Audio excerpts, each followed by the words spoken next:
അപ്പോൾ എന്തല്ല ഞാൻ ഈ ഇടയായിട്ട് എനിക്ക് കുറച്ചാളായിട്ട് മറ്റേ ഇൻഫെക്ഷനൊക്കെ ആയിട്ട് ഭയങ്കര സീനായിട്ടിരിക്കുന്നു. തൊണ്ടൊക്കെ നല്ല ഇൻഫെക്ഷനായി ടോൺസിൽസിലൊക്കെ ഭയങ്കര പ്രശ്നമായി. ഡോക്ടർ അങ്ങനെയൊക്കെ എന്താ പറഞ്ഞത്. അപ്പോൾ രാത്രി കിടക്കാൻ പറ്റുന്നുണ്ടായില്ല. എനിക്കാണെങ്കിൽ പരീക്ഷയുണ്ട്, കിടക്കാനും പറ്റുന്നുണ്ടായിരുന്നില്ല. പിന്നെ നിങ്ങൾ അതുകൊണ്ട് എന്താ വീഡിയോ എടുക്കണമെന്നൊക്കെ ചോദിക്കരുത്, നമ്മളങ്ങനെ വീഡിയോ ഇടണമല്ലോ. ഞാനിപ്പോൾ കുറേ നാളായി ഇട്ടിട്ട്, അപ്പോൾ ഇടാമെന്ന് വിചാരിച്ച് ഞാൻ ഇപ്പോഴാണ് ഇട്ടത്. അന്ന് എടുത്ത, പക്ഷേ അതിൻ്റെ ടൈമൊക്കെ കഴിഞ്ഞപ്പോഴാണ് ഇട്ടത്. പിന്നെ അതൊക്കെ കഴിഞ്ഞ് എക്സാമൊക്കെ കഴിഞ്ഞ് വന്നപ്പോഴത്തേക്കും അത്ര കൊതി വന്നപ്പോഴത്തേക്കും മന്തി മേടിച്ച്. തൊണ്ടവേദനയാണെന്ന് നിങ്ങൾ ഓർക്കണം, പക്ഷേ എന്നാലും മന്തി എന്ന് പറഞ്ഞാലൊരു വികാരമാണ്. അപ്പം ഞാൻ വീട്ടിൽ പറഞ്ഞപ്പോഴത്തേക്കും മന്തി മേടിച്ച്. ഈ മോന്ത കാണിക്കുന്നത് അതിൽ കുരുമുളക് ഉണ്ടായിരുന്നു കേട്ടോ.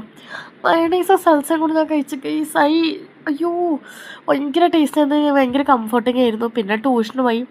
ഈ മുട്ടക്കറിയുടെ കളർ എന്താ എങ്ങനെയെന്ന് നിങ്ങൾ ചോദിക്കരുത്, അത് ഈ ഫ്ലാഷ് ലൈറ്റിട്ടൊക്കെ വന്നപ്പോൾ ഇങ്ങനെ ആയിപ്പോയി. അപ്പം തൊണ്ടവേദന മാറാൻ മണിക്കൂർക്ക് വെള്ളമായി.